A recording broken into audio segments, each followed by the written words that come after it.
हाँ तो दोस्तों भाई लोग नमस्कार। अभी की बड़ी अपडेट है कि आप लोग बता दें कि प्रमोद प्रेमी यादव एक और बवाल 2025 का होली गाना लेकर आ रहे हैं आपसे बीच में। उस गाने का फाइनली पोस्टर आ गया है आप लोग को बीच में। इसी वीडियो में ये होली का गाना की जानकारी दोस्तों बीच में किस चैनल पर कब लॉन्च किया जाएगा। जो वाले चैनल सब्सक्राइब नहीं किए तो प्लीज चैनल सब्सक्राइब कर लीजिए।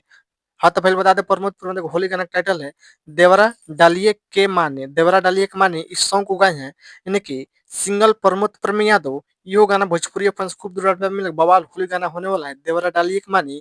इस गीत का बात करें तो गीत को लिखे हैं राइटर राइटर रवि यादव और इस गाना में म्यूजिक दिया है अभिषेक तिवारी ने। जी बहुत बेहतरीन कमाल का होली गाना होने वाला है देवरा डालिए के मानी। और रहा इस गाना फुल सॉन्ग का तो बता दें इस गाना का फुल लॉन्च किया जाएगा इसी बीच में यानी कि कल सुबह 12 फरवरी का सुबह 6:30 पर इंगल music YouTube channel full video देखने सुनने को मिलेगा। कल एक बार गाना सुनने को बवाल होली गाना होने वाला देवरा डालिए के माने इस वीडियो में देखने को मिलेगा प्रमोद प्रेमी यादव और दिव्या यादव वीडियो सॉन्ग देखने को मिलेगा। बवाल मॉडल देखने को मिलेगा। कल एक बार गाना सुनने का बहुत बेहतरीन कमाल का। वैसे तो प्रमोद प्रेमी देखिए एक से एक बड़ होली गाना लेकर आ रहे हैं खूबसूरत प्यार दे रहे हैं। यो गाना खूबसूरत प्यार दीजिएगा देवरा डालिए के मानी। आप लोग बताइए कि प्रमोद प्रेमी यादव का वीडियो अपडेट न्यूज कैसा लगा पोस्टर टाइटल कैसा लगा मेरा वीडियो में कमेंट कीजिए। अपडेट न्यूज पसंद प्लीज वीडियो को लाइक चैनल सब्सक्राइब कीजिए। बस वीडियो में इतना ही, मिलता है अगले वीडियो। जय हिंद जय भारत। धन्यवाद दबा वीडियो शेयर कीजिए। धन्यवाद।